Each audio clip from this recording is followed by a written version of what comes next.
Tuwing mahal na araw po, kalimitan po sa atin, mas nakafocus sa bakasyon, mas nakafocus sa kung ano yung mga happening. Siyempre, hindi po mawawala dyan yung nakafocus sa pabasa. O, babasa ba kayo? Kayo ba ay marunong kumanta ng pasyon tulad ko? Ako po ay marunong umawit ng pasyon. At maganda po naman yung mga ganyan. Pero ito pong mga katotohanan po bang ito ay naiuugnay natin doon sa totoong nangyari kay Jesucristo, kay Jesus 2,000 years ago? O baka naman po nakasalig na lang po sa mga tradisyon, nakasalig na lang po sa kaugalian, o doon po sa mga regular na ginagawa kada dumating ang ganitong pagsapit nga po nito nga pong Semana Santa. Alam niyo, yung iba naman po nag-aabang ng mga biblical movies. Maganda po yan, pero yung mga most of the biblical movies that I saw, especially yung mga makabagong ginawa ngayon about the life of Jesus, parang yung iba hindi po ko agree. I will not waste my money to enter a theater just to watch those. Rather, kung streaming at libre, panunuorin ko pa, pagtsatsagaan ko. Why? Dahil most of the details regarding the passion of the Lord, hindi po ko nag-a-agree. Tapos, meron po mga pinapalitan, may mga pinapalitan na wordings. Tayo po ay sanay tayo sa Biblia. It's something like more of the mind of the producers rather than what the Bible really says. So ito po ang gusto ko pong sabihin po sa atin. Let's go back to the scriptures. Let's study the real Jesus. Maraming Jesus tayo nakikita sa mga pictures. Pinako na sa krus, wala pang dugo. Ito meron kami ditong rebulto ni Jesus. Medyo malaki po ito. Sa mga lolo't lola ko pa to, luma na. Nasugat siya dito sa paa, meron sa tuhod, may sugat. Tapos doon lang sa tagiliran, tapos sa mga kamay, di ba? Tapos gwapo pa rin Ito, malinis pa. Hindi ko mapakita sa inyo kasi di ba ang vlog naman natin ito, wala man tayong picture. Di ba? Gwapo pa rin to Di ba? Hindi, si Jesus Christ po, nung siya po ay pinahirapan ng todo po talaga. At I'm so glad, talaga naghanap po ako dito sa internet. Actually, ano po ito nakita ko po ito sa Facebook lang. Hindi ko na po babanggitin yung link, no? Nakita ko lang po ito sa Facebook. Wala po ito sa Google actually. Sa Facebook po kasi, may mga groups doon na kung saan very exclusive yung mga pictures. And allowed naman nilang kunin. For the purpose of anong tawag dito? Of studying those events regarding the life of the Savior. And it's very cool to see those pictures. Yang unang larawan sa taas, he was being crowned with thorns, right? And sa pelikulang Kristo ni Matt Ranillo, doon ako uma-agree. Ang ganda nung pagkadipik when they put the crown of thorns doon sa head ni Lord, no? Talaga pong ito'y ibinaon. Okay, ganito po yung totoong nangyari kay Jesus Christ. Forget muna natin yung mga movies tungkol kay Jesus. Abay, marami po yan. Sa India lang po nakaproduce sila ng 60 movies about Jesus Christ. Napakarami po niyan. India lang po yan Marami po yan. Sa Pilipinas, meron din tayo. Di ba? So, lalo sa Hollywood. Kaya nga po kaya yung Kristo sa Biblia, si Jesus sa Biblia, let's go back to the Bible, At alam nyo, si Jesus, pinagtripan nila siya, pagkatapos nila siyang hampasin, ayon sa mga scholars, sabi ng mga sundalo, they're calling him the King of the Jews. So, ang king, di ba? So, ang hari, may corona. Hindi coronavirus may crown. May crown siya, di ba? So, ang ginawa po nila, ng mga sundalong Romano, kumuha sila may mga matitinik pong mga tumutubong mga pananim during that time sa Israel. Matitinik po.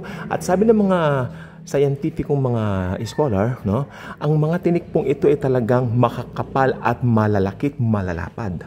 Grabe po at nakakatusok. Pinagtiyagaan gawin ito ng mga sundalo.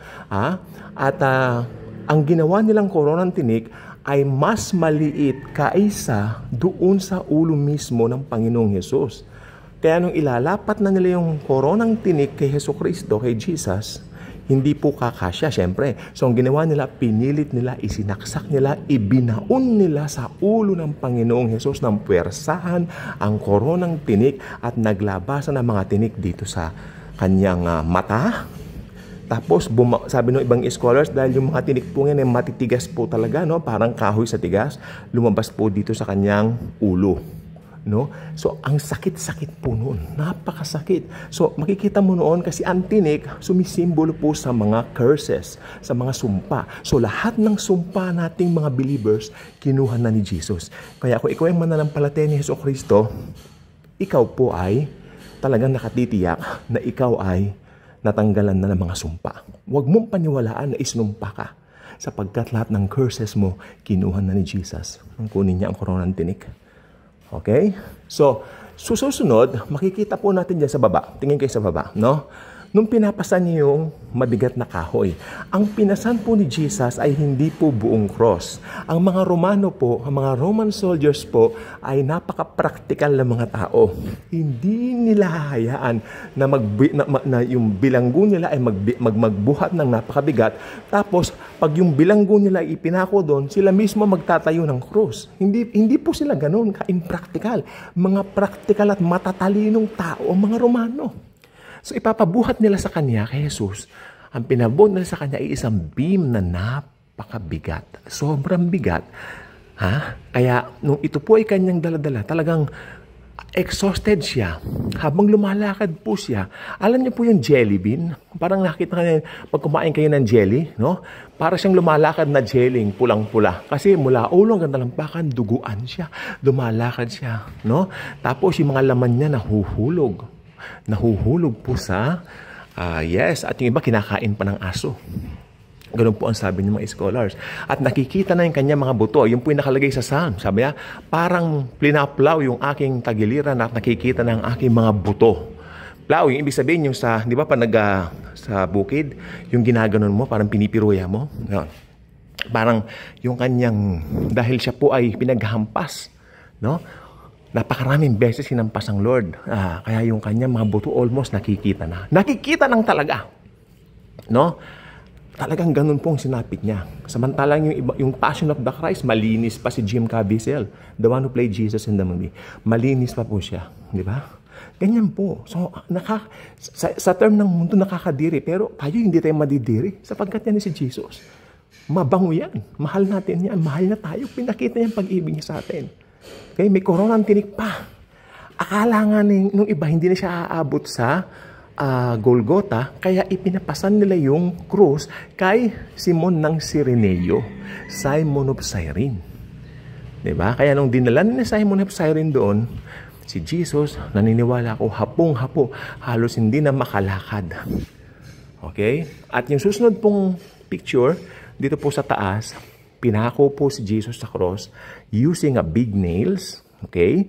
At si Jesus ay ipinako sa wrist, kung saan sinusuot natin yung mga relo. Hindi po sa palad. Sapagkat pag sa palm siya ipinako, nakasuspend siya, mahuhulog po siya. Sapagkat mahina mga buto sa palm. Okay? At syempre, ang pinakahuling picture po sa baba, the moment of all moments. When Jesus Christ shouted, "It is finished," tetelestai, naganap na. It is finished. Pag sinabi ni Jesus na it is finished, therefore really indeed it is finished.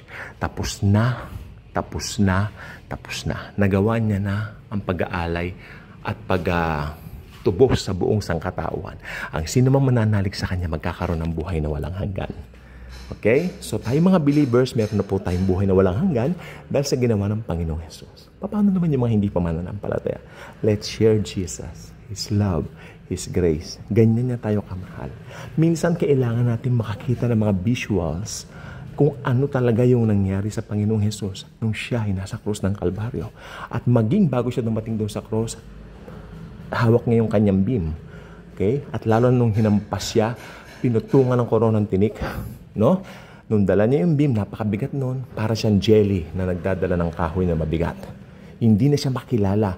Kaya yung sinasabi nila na si Jesus daw po ay hindi na makilala, wala tayong anything na gugustuhin siya, yung inuhula sa Bible, yan po yun, yung eksenang yan, yung pangyayaring yan. Kasi sabi po ng iba, si Jesus daw pangit nung nabuhay. Si Jesus po nung nabuhay, ordinaryong Hudyo. Okay? Sa Middle East po ngayon, yung mga Jews dito sa Israel, no, sa Jerusalem, sa panahon ngayon, yan po mga Hudi po dyan, hindi na po yan puro. Kung gusto mo makakita, ulit-ulitin ko, no? Kung gusto niyo makakita ng pure na Jews, pure na Hudyo, tumingin kayo sa mga Arabo. Sa mga Saudi Arabian, Iranian, yan. Mga Iraqis, yan. Mga ganyan na ganyan po ang totoong mukha ng mga Hudyo. So si Jesus po, naniniwala ako, ordinaryong Hudyo nung panahon niya. Hindi naman po importante kasi ang itsura. Okay? Kaya palagay nyo kung importante ang itsura, syempre ito'y babanggitin sa Biblia. Pero hindi po. Ibig sabihin, mas tumitingin ang Diyos sa puso kaysa sa anong anyo mo. Kahit anong anyo mo, kahit sino ka pa, kung nasa iyo si Jesucristo, gagamitin ka niya. Importante, alam mo yung ginawa niya sa kayo sa krus. Lalo na ngayon, papasok na naman ang mga mahal na araw, no? Dahil ito po ay magandang panahon to commemorate what He has done for us. May kantang Hillsong, for all you've done. Yes, indeed. Lahat ng ginawa ni Jesus para sa atin. Angkinin na natin ang ating kalayaan. Malaya na tayo at mananatiling malaya kailanman. God bless.